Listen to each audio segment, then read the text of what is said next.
শাহবাগে তোমার বাংলাদেশের বাড়ি মাথা উঁচু করে যেতে দেবেন ইনশাআল্লাহ।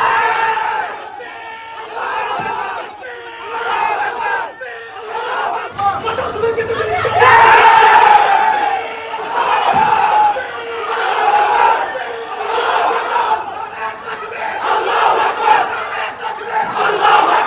আসসালামু আলাইকুম। আকাশ চৌধুরী চট্টগ্রামের এক বীরের নাম, যে বীর শাহবাগী গাঁজাখোর এক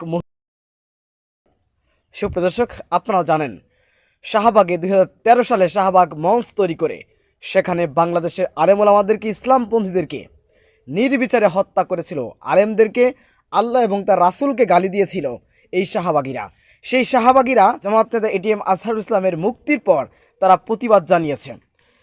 তাদের পাল্টা প্রতিবাদে অবস্থান নিয়ে বিক্ষোভ করেছিল বাংলাদেশের জাগ্রত জনতা, বাংলাদেশের বিপ্লবীরা। সেখানে ছিলেন আকাশ চৌধুরী। এই আকাশ চৌধুরী এক নারীকে লাথি মেরেছিল, সেই ভিডিও সামাজিক যোগাযোগ মাধ্যমে আপনারা দেখতে পেয়েছেন। শাহবাগী এক গাঁজাখোর নারীকে। আর এই জন্য আকাশ চৌধুরীকে পুলিশ গ্রেফতার করার জন্য খুঁজছিল। তাই আকাশ চৌধুরী ফেসবুকে স্ট্যাটাস দিয়ে তিনি বলেছিলেন, আমি কোনো চোর নই, ডাকাত নই যে আমাকে পুলিশ খুঁজবে আর আমি পালিয়ে বেড়াবো, আমি আত্মসমর্পণ করব।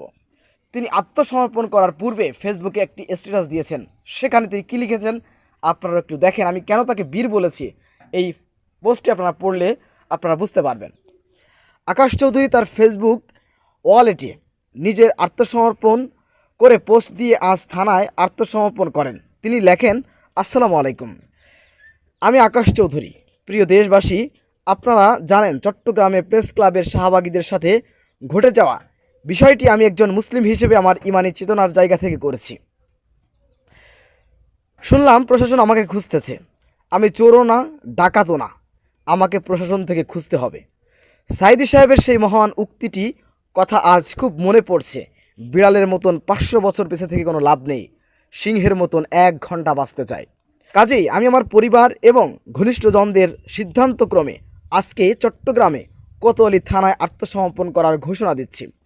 ইসকন, বাম, নাস্তিক, ইসলাম বিদ্বেষীদের একটা লাথি মারার কারণে যদি প্রশাসন আমাকে খুঁজে, তাহলে দেশের ইসলামপ্রিয় তৌহিদি জনতার কাছে আমার প্রশ্ন রাখতে চাই, আমার আল্লাহ এবং রাসূল সাল্লাল্লাহু আলাইহি সাল্লামের কটূক্তিকারী, শাপলা চত্বরে হাজারো আলেম ওলামার হত্যাকারী এবং জামাতের এতগুলো নেতাকে রাজাকার ট্যাগ দিয়ে হত্যাকাণ্ডগুলোর বিচার কি হবে?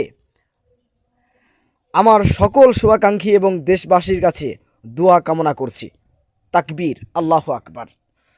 সুপ্রদর্শক, এমন পোস্ট করেছেন আকাশ চৌধুরী। আকাশ চৌধুরী আজকে যখন তাকে কোর্টে উঠানো হয় তখন তিনি তাকবীর ধ্বনি দিয়েছেন। আপনারা কিন্তু বিষয়টি প্রথমেই দেখতে পেয়েছেন। সুপ্রদর্শক, একজন নারীর গায়ে হাত দেওয়া বা তাকে লাথি মারা, আমরা জানি এটা নিছক অন্যায়। কিন্তু এই নারী কোন নারী? এই নারী বাংলাদেশকে ধ্বংস করার জন্য এই ধরনের বাংলাদেশের সংস্কৃতি, বাংলাদেশের কালচার তারা নষ্ট করার জন্য সব থেকে বড় দায়ী। বাংলাদেশে ভারতীয় আধিপত্য বিস্তার করতে চায় এই শাহবাগীরা। আপনারা জানেন বাংলাদেশ একটি মুসলিম কান্ট্রি। সেই মুসলিম কান্ট্রিতে এই শাহবাগী, এই গাঁজাখোরেরা তারা অবাধ মেলামেশা, অশ্লীলতার জন্য তারা দাবি করে থাকে। বাংলাদেশের সরকারের কাছে আইন তারা চেয়ে থাকে। এমনকি আপনারা জানেন, আপনাদেরকে বারবার বলা হয়েছে বা আপনারা জানেন, এই শাহবাগীরা বাংলাদেশের ইসলামপন্থীদেরকে হত্যা করার পিছনে একমাত্র দায়ী এবং শেখ হাসিনাকে ফ্যাসিস্ট বানাতে এই শাহবাগীরা সব থেকে বড় দায়ী।